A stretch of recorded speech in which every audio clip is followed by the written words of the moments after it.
안녕하세요. 김성학 변호사입니다. 저는 제주 부동산 변호사로서 수많은 부동산 관련 사건의 변론을 성공적으로 수행해왔으며 현재 다수의 부동산 관련 사건을 수임하여 변론하고 있습니다. 부동산 사건 스페셜리스트로서 오늘은 도로 부당이득금 반환 청구 소송 절차에 대해서 설명드리겠습니다.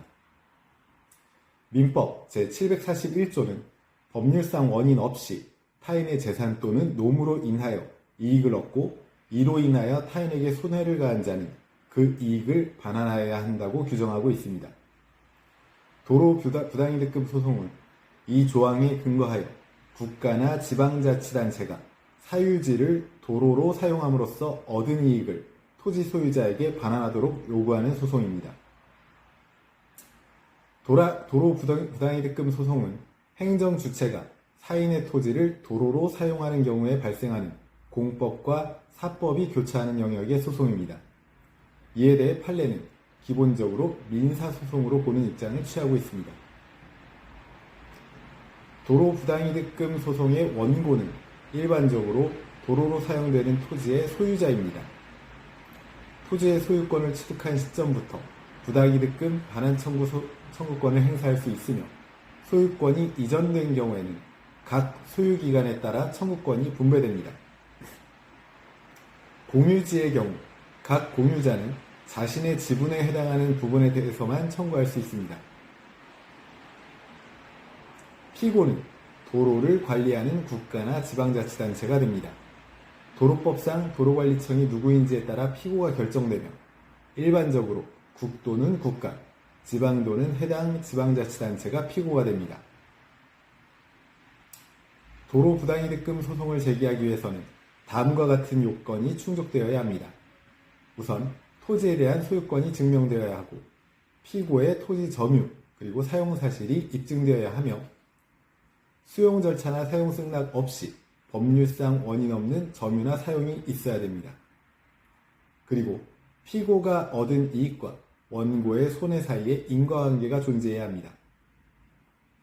특히 소유권 증명을 위해 등기부등본, 토지대장, 지적도 등의 자료를 준비해야 하며 피고의 점유 사용 사실을 입증하기 위한 현장 사진, 도로 지정 고시 자료 등도 필요합니다. 도로 부당이득금 소송은 일반 민사소송과 마찬가지로 소장을 작성하여 관할법원에 제출하는 것으로 시작됩니다.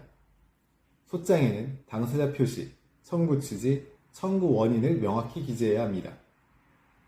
청구 취지에는 청구하는 부당이득금의 액수와 지연손해금을 특정해야 하며 청구 원인에는 토지의 소유관계, 피고의 도로 사용 사실, 법률상 원인 없는 점유 사용 사실, 부당이득의 산정 근거 등을 기재해야 합니다. 도로 부당이득금 소송에서 가장 중요한 절차는 토지의 임료 상당액을 산정하기 위한 감정 절차입니다. 법원은 일반적으로 감정인을 선정하여 해당 토지의 임대료 상당액을 평가하도록 합니다. 감정인은 토지의 위치, 면적, 용도, 주변 환경, 임대료 시세 등을 종합적으로 고려하여 임료 상당액을 산정합니다. 이 과정에서 토지의 현황과 이용 상태를 확인하기 위한 현장 조사가 이루어지기도 합니다.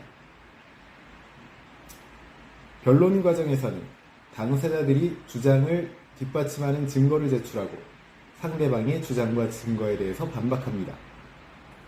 주요 쟁점은 다음과 같습니다.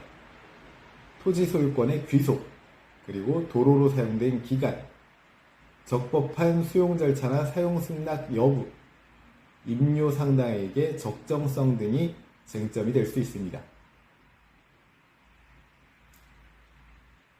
제주 부동산 변호사로서 강조하자면 도로 부당이득금 소송을 진행하고자 한다면 앞서 살펴본 내용들을 반드시 숙지하셔서 적절한 절차 진행을 하시기 바랍니다. 현재 도로 부당이득금 소송을 고민 중이시라면 언제든지 제주 부동산 변호사 김성학 법률사무소를 찾아주시면 신속, 정확한 해법을 제시해드리겠습니다. 조금이나마 도움이 되셨으면 합니다. 여러분의 권리를 지키고 언제나 신속하고 정확한 해법을 제시해드리는 김성학 변호사입니다. 감사합니다.